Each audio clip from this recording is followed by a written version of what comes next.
আসসালামু আলাইকুম, কেমন আছেন সবাই? আশা করি সবাই খুব ভালো আছেন। আমিও আল্লাহর রহমতে অনেক অনেক ভালো আছি। আজকের ভিডিওটা যে যেখান থেকে দেখছেন, আশা করি ভিডিওটা আপনাদের কাছে একটু হলেও ভালো লাগবে। না টেনে ভিডিওটা একটা লাইক দিয়ে ফুল ওয়াচ করবেন, আপনাদের কাছে অনুরোধ রইল। সকালে আমি ভিডিওর ভয়েস দিচ্ছি, বাইরের গাড়ির শব্দ আসতে পারে, প্লিজ আপনারা একটু ইগনোর করবেন। এই তো আলহামদুলিল্লাহ বাবার বাড়ির দোতলা কাজ শুরু হলো। বাবার বাড়িটা একতলা আর কি, এটা আমার বাবা থাকতেই করে গিয়েছিল।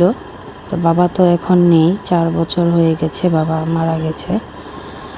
তো এখন ছোট ভাইকে বিয়ে শাদি করাবো। শুধু রুম হলো 2টা। তা নিচে মানে আমার যে বড় ভাই ও বিয়ে করেছে, তো ওখানেই থাকে, নিচতলা ওই থাকে। তো এই জন্য বড় ভাইয়ের তেমন ঘর নেই।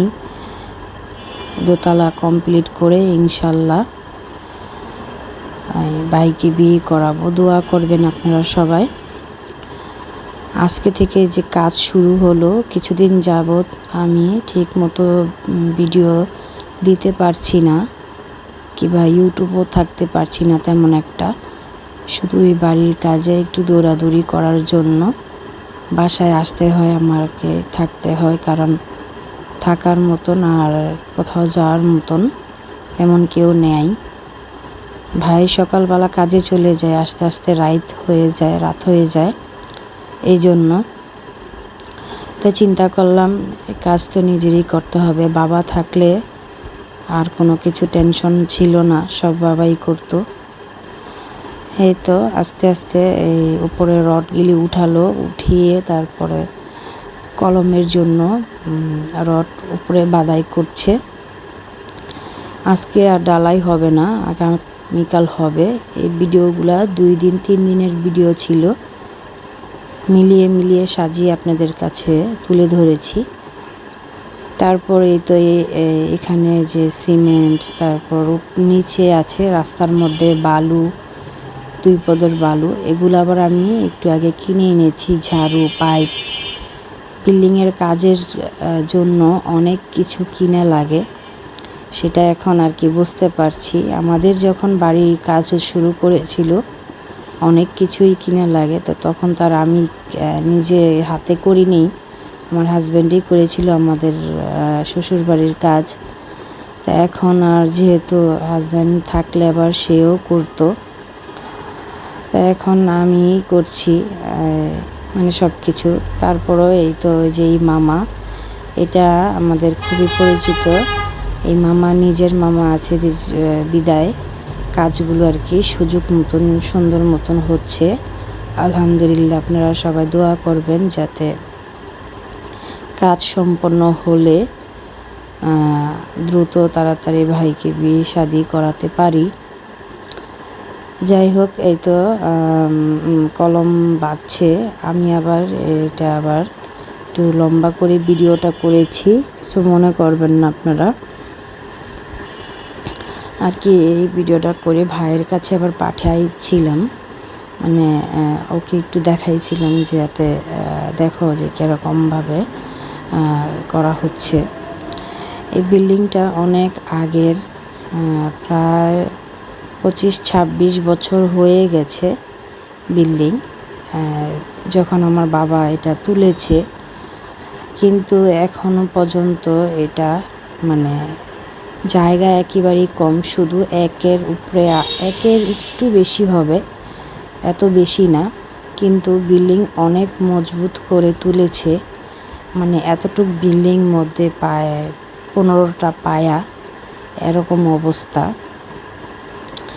তো এই পায়ার কারণে নিচে বাউন্ডারি পায়া আছে, সিঁড়ি ওই জায়গায় আছে, পায়ার কারণে এই জন্য আর কি বিল্ডিংটা এখনো পর্যন্ত টিকে আছে। তাই এত বছর পরে উপরে দোতলার কাজ ধরছি।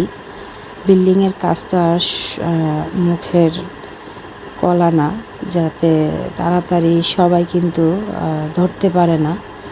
মধ্যবিত্ত পরিবারের কিন্তু অনেকটাই কষ্ট। তবে বিল্ডিংয়ের কাজের জন্য অনেক টাকা নিয়ে নামতে হয়। আমার ভাইয়েরও তেমন ক্যাশ ক্যাপিটাল তেমন নাই বলতে চলে। তো ও বলছে যে আপা কাজ ধরো, অল্প অল্প করে করতে করতে হয়ে যাবে। সময় তো লাগবে, 1-1.5 বছর 2 বছরও লেগে যেতে পারে, জানি না। তবে ইনশাল্লাহ এই জন্য ধরতে ধরতে আর কি ধরাই হলো।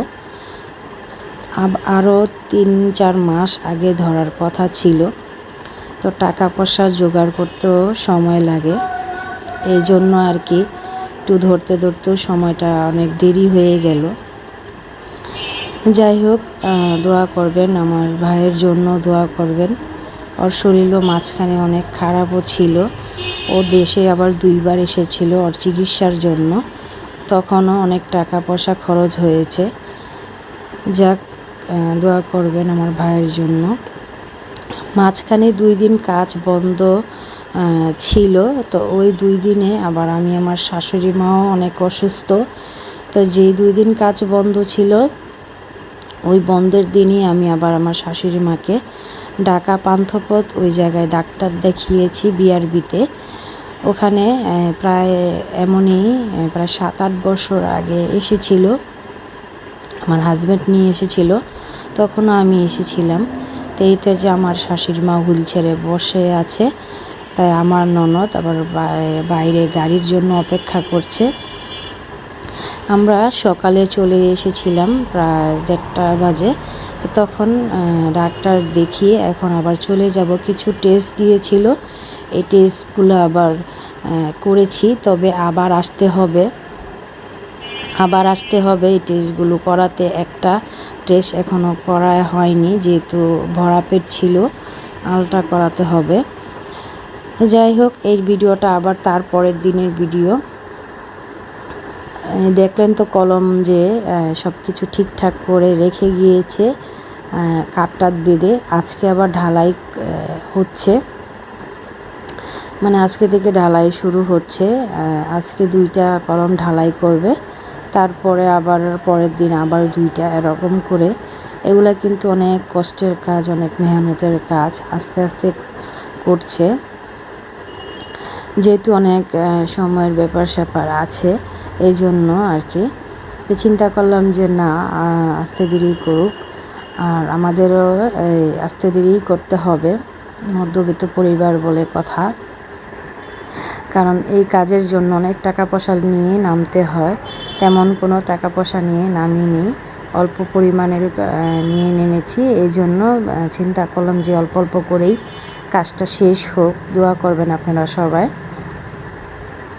তবে এই কাজ যে এত পরিমাণ কষ্ট, আর যে বিশেষ করে বাড়িঘর যে কী অবস্থা হচ্ছে, এটাই আমার দেখতে মাঝে মাঝে লাগে, মানে খুবই বাজে অবস্থা। তো প্রতিদিনই মনে করেন একদিন পর পর আমার যাওয়া পড়ে। ইদানিং তো প্রতিদিনই যাচ্ছি, সকালে যাচ্ছি, আবার রাত্রে আস্তে আস্তে রাত হয়ে যাচ্ছে। তো তখন মা আবার অসুস্থ, হাঁটতে পারে না। তো মা যে করবে, মার করার মতো অবস্থা নাই। তারপরও মা অনেক কাজ টুকটাক করে আমার সাথে এগিয়ে দিচ্ছে। তারপরও কাজ শেষ করলে যে একটা অবস্থা হয় বাড়িঘরের, আমি কাজ শেষ হয়ে গেলে যারা কাজের লোকেরা যখন চলে যায়, তখন আমি আবার বাড়িঘর একটু গুছগাছ করে ঝাড়ু টুড়ু দিয়ে মুছে ধুয়ে আস্তে আস্তে আমার রাত্র হয়ে যায়। এমন অবস্থা, বাসায় এসে আর কিছুই করতে ভালো লাগে না। যাই হোক, দোয়া করবেন আপনারা সবাই, ইনশাল্লাহ যাতে বাড়ির কাজটা সম্পন্ন হয় আস্তে আস্তে হলেও। আজকের ভিডিওটা এই পর্যন্তই রেখে দিলাম। সবাই ভালো থাকবেন। আল্লাহ হাফিজ। আসসালামু আলাইকুম।